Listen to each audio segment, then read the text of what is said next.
Hello, YouTubers, friends, compatriots, bootlicker, shills, desolators, peasants, vassals, minions, meat sacks, banker scum. I'm Useful Idiot. Welcome. And I want to do a series on bank bail-ins because there's several going on in Europe right now, and very interesting development, particularly in light of the fact that there's a lot of excitement out there because all these bankers are having all these emergency secret meetings all over Europe and in the U.S. right now. So there's some speculation that something's big brewing and something's big's brewing at the banks. And certainly we've had continual deterioration in the banking sector in Eurozone in spite of all this epic efforts by the European Central Bank. And so that's certainly part of this. I'll attach below a video I did a couple of months ago about all the fact that all the Eurozone banks are still broke as fuck, in spite of all this QE and all this stimulus and all this garbage that the central bank has been doing. And so let's take a look at this first story because it's making the news right now, and that's this bail-in going on in Austria. And we have the Hypo AlpeAdria bank that was nationalized in 2010, and then a bad bank was set up, the Hypo Asset Resolution AG. And it turns out there's an $8.5 billion hole in their balance sheets.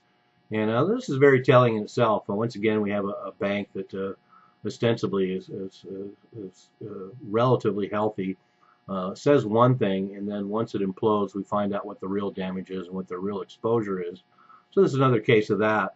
And this bail-in has been in a negotiation ever since last year, as you would imagine, because this is the first bail-in that's done officially under the new ECB rules. And that's one of the things that marks this occasion in Austria is a bit more dramatic than some of the other ones, because Austria is officially the first European country to use a new law imposed by the ECB, the European Bank Recovery and Resolution Directive, that talks about supposedly no more taxpayer bailouts, and that they're going to share losses with senior creditors. And boy, this bail-in certainly is an example of that. 100% haircut for subordinate debt and 54% haircut on senior debt.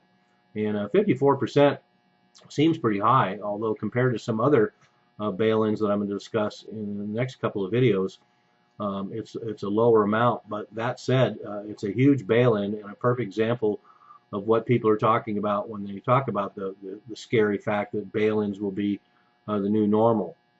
Although theoretically taxpayers will be off the hook, depositors and creditors of these banks certainly won't. So nonetheless, it's a disturbing trend. And the other funny thing about this bail-in is that the wind down will conclude in 2020 to 2023. So we've got another four to 7 years before anybody sees any resolution to this bank implosion. And of course, there's going to be years more legal finagling to go on as well, and that will only exacerbate this situation. But there you have it, the first official bail-in under the new ECB rules. And so we'll be looking at the details at this, if there's more, to find out exactly what the implications are. Another reason why this story is kind of startling people is because the Depression of 1929 was also started by what seemed like a very insignificant little bank in Austria.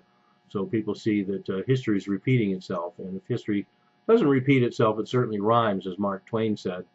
I'm Useful Idiot. Don't you be one too.